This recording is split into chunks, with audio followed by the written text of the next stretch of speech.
Би давхар даатгалын менежер Анхлон байна.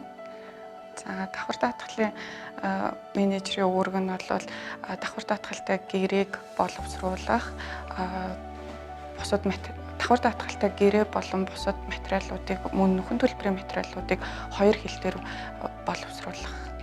За давхар даатгалын менежерт ажлын цаг гэж бол хэцүү дээ. Яг л давхар даатгагч компани нь аль ч улсад байж болно.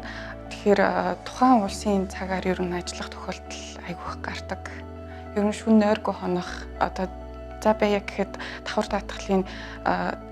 даатгалтай компани дээр кейс гарлаа гэхэд нөхөн төлбөрийн материал болон тухайн ситуацийг яаралтай шуурхай ажиллахын тулд одоо шүнжэнгөө сууж орчуулга хийх тохиолдолч наазахан гардаг.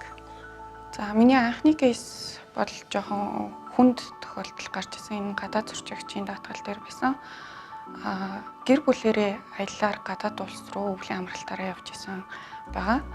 Тэгээд 5 дахь орой дуудлага ирсэн байгаа. Нөхөр нь уцтаад манай эхнэр ухаангүй болчлоо. Яг яасныг нь би бодлоо одоо үнэхээр үнэндээ сайн мэдэхгүй байна. 3 хүүхэдтэйгээ явж байгаа. Одоо яах вүлээ? Би одоо нөгөө төргөн тусламж руу хүртэл залгаж мэдэхгүй байна. Одоо яах ёстой вэ гэдээ тэгж ярьж байсан. Эмнэлгийн байгууллагатай яаралтай холбож өгөөд төргөний машинаар ахуулаад эмнэлэгтэр очиод анхан тусламж үзүүлээд яаралтай шинжилгээнд оруулсан байгаа.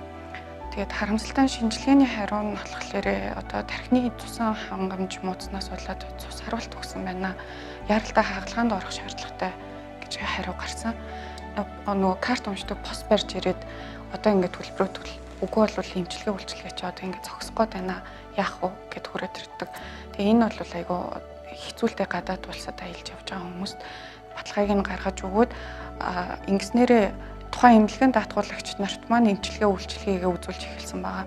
Тэгээ хагалгаанд ороод тэгээд хагалгааны дараах 7 хоногийн эмчилгээ үйлчилгээний зардал нь $20,000 болсон байгаа.